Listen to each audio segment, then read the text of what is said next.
నమో నారాయణాయ నమశివాయ. మహాభారతంలో ఆదిపర్వం అండి. ఆదిపర్వంలో 106వ అధ్యాయం. జనమేజయుడు ఇలా అడుగుతున్నాడు, ధర్ముడు శాపాన్ని పొందవలసినంత తప్పు ఏం చేశాడు? ఏ బ్రహ్మర్ష శాపం వలన శూద్ర జాతి ఎందు జన్మించాడు?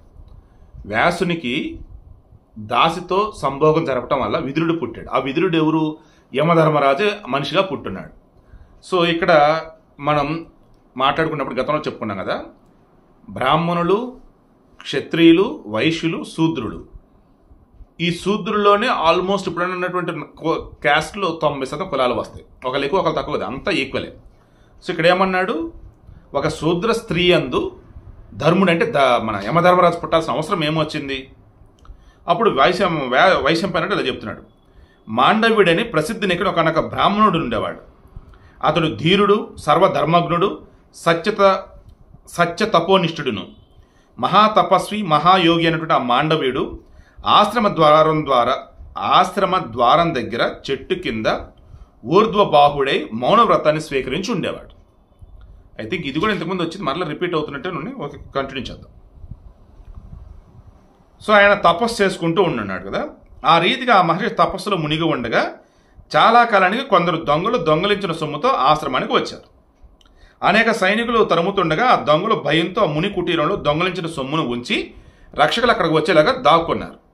వారు దాగగానే వారిని వెంటపడి తరుముతున్న రక్షకులు వచ్చి ఆ ఋషిని చూశారు. మహారాజా, ఆ రకం చూసిన తర్వాత ఏమైంది? సైనికులు ఆ విధంగా ఉన్నటువంటి ఆ తపోధనుని, ద్విజోత్తమ, దొంగలు ఎటు వెళ్ళారు? అంతకన్నా వేగంగా మేము వెళ్ళి వారిని పట్టుకుంటామని అడిగారు.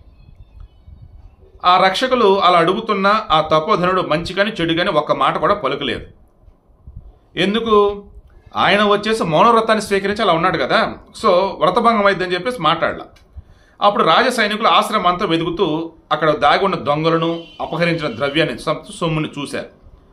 అప్పుడు ఆ రక్షకులకు ముని మీదనే అనుమానం కలిగింది. ఆయనను దొంగలను కూడా బంధించి రాజుకు నివేదించారు. ఆ రాజు దొంగలతో పాటు ఆ మునిని కూడా చంపవలసిందిగా ఆదేశించాడు. ఆ మహా తపస్సు ఎవరో తెలియని సైనికులు ఆయనను సోలంలో దించారు. అప్పట్లో శిక్ష చాలా భయంకరంగా ఉండేది. సోలం ఇంకా ఆయన శరీరంలోకి దిగేటట్టుగా పెట్టేసి ఇంకుంచేశారు. ఆ విధంగా సైనికులు ఆ మునిని సోలం ఎక్కించి ఆ సొమ్మునంతా కైవసం చేసుకుని వెళ్ళిపోయారు. ఆపై సోలంపై ఉన్నటువంటి ఆ ధర్మాత్ముడు ఆహారం లేకపోయినా చాలా కాలం మరణించలేదు. సో సోలం కింద ఉంది, ఆ సోలం పైన ఆయన కూర్చోబెట్టున్నారు. ఆ మహర్షి ప్రాణాలను కాపాడుకుంటూ స్మరణ మంత్రంతో ఋషులను తన దగ్గరకు పిలిపించుకున్నాడు. సోలంపై తప్పిస్తూ తపస్సు చేస్తున్న ఆ మహాత్ముని చూసి తపోధనుడు మునులు ఎంతో దుఃఖించారు. వారంతా రాత్రి వేళ పక్షులై వచ్చి తమ శక్తిని అనుసరించి ఆయనకు కనిపించి ఆ ద్విజోత్తముని ఇలా అడిగారు, బ్రాహ్మణ, సోలంపై ఆరోపింపబడి ఇంతగా దుఃఖాన్ని, భయాన్ని అనుభవించాల్సినంత గొప్ప పాపం మీరేం చేశారో వినాలనుకుంటున్నామని చెప్పేసి అన్నారు. అప్పుడు ఆ మునిశ్రేష్ఠుడు, ఎవరిపై దోష నెత్తి చూపగలను? నాకు కీడు చేసిన వాడెవడూ లేడు అని ఆ తాపసులతో అన్నాడు. రక్షకులు అక్కడ ఆ విధంగా సోలంపై చాలా కాలం కూర్చుని ఉన్న వృత్తాంతాన్ని అంతా యథాతథంగా రాజుకు తెలియజేశారు. ఎప్పుడో చనిపోవాల్సిన చనిపోవాలా, ఇదంతా రాజుకు చెప్పారు. రాజు వారి మాటలు విని మంత్రులతో కలిసి నిశ్చయించుకొని సోలంపై ఉన్నటువంటి ఆ ముని సత్తముని ప్రసన్నాన్ని చేసుకొని పోయాడు. మోహంతోనూ అజ్ఞానంతోనూ నేను అపకారం చేశాను, నాపై తమరు కోపగించవలదు, అనుగ్రహించవలసిందిగా నేను కోరుతున్నాను. రాజు ఆ విధంగా పలికిన తర్వాత మహర్షి ప్రసన్నుడైనాడు. అనుగ్రహించినటువంటి ఆ ముని రాజు సోలా నుండి దింపించాడు. ఆ మునిని రాజు సోలా నుండి దింపించాడు. సోలం కింద పెట్టి దాని మీద ఆయన పెట్టారు. ఆయన మాత్రం చనిపోవట్లా. సో మొత్తాన్ని నిజం తెలుసుకున్నాడు రాజు. వెళ్ళాడు, అయ్యా నన్ను కోపగించవద్దయ్యా, నాకేదో తెలియక ఇదంతా జరిగిందయ్యా, మీరు ఓకే అంటే మిమ్మల్ని దించుతానన్నారు. సరే అన్నారు, దించారు. కిందకు దించి మొదలంటూ సోలాన్ని శరీరం నుంచి వేరు చేయాలని ప్రయత్నించాడు. అప్పటికి ఏమైంది? సోలం దిగిపోయింది ఆయన బాడీలోకి, కానీ చనిపోలా. సో అప్పుడు ఏమైంది? సోలం బయటికి తినే ట్రై చేశారు, అదేం బయటికి రావట్లా. శరీరంలో ఉన్నంత మేర సోలాన్ని నరికించారు. మన దగ్గర కూడా చూడండి, బాడీలో ఏదైనా గుచ్చుకుందనుకో దాన్ని బయటికి లాగరు. ఎక్కడైతే బయట పార్ట్ ఉందో ఆ బయట పార్ట్ వరకు కట్ చేస్తారు, రిమైనింగ్ డాక్టర్లు నీట్గా తీసేస్తారన్నమాట. ఇక అప్పటి నుండి ఆ ముని సోలం ముక్కను శరీరంలో నిలుపుకొని జీవించాడు. తన తీవ్ర తప ఫలితంగా ఇతరులకు దుర్లభమైనటువంటి పుణ్యలోకాలను పొందాడు. అని అంటే సోలాగ్రభాగం శరీరంలో నిలిచిపోయింది కదా, కాబట్టి అని మాండవ్యుడని లోక ప్రసిద్ధి పొందాడు. పరమాత్మ జ్ఞాని అయిన ఆ విప్రుడు చనిపోయాక యమధర్మరాజు భవనానికి వెళ్ళాడు. మీకు గతంలో కూడా నేను చెప్పాను, ఎవరు చనిపోయినా ముందు యమధర్మరాజు దగ్గరికి వెళ్తారు. యమధర్మరాజు మొత్తం లెక్కలు చూసి ఇతను నరకానికి వెళ్తాడా స్వర్గానికి వెళ్తాడా డిసైడ్ చేసి పంపిస్తారు. సో ఈయన కూడా యమధర్మరాజు దగ్గరికి వెళ్ళారు. యమధర్మరాజు భవనానికి వెళ్ళి ఆసనంపై ఉన్నటువంటి ఆయనను చూచి, నేను ఇంత ఫలితాన్ని ఈ రీతిగా అనుభవించడానికి కారణంగా నేను తెలియక చేసిన పెద్ద నేరం ఏంటి?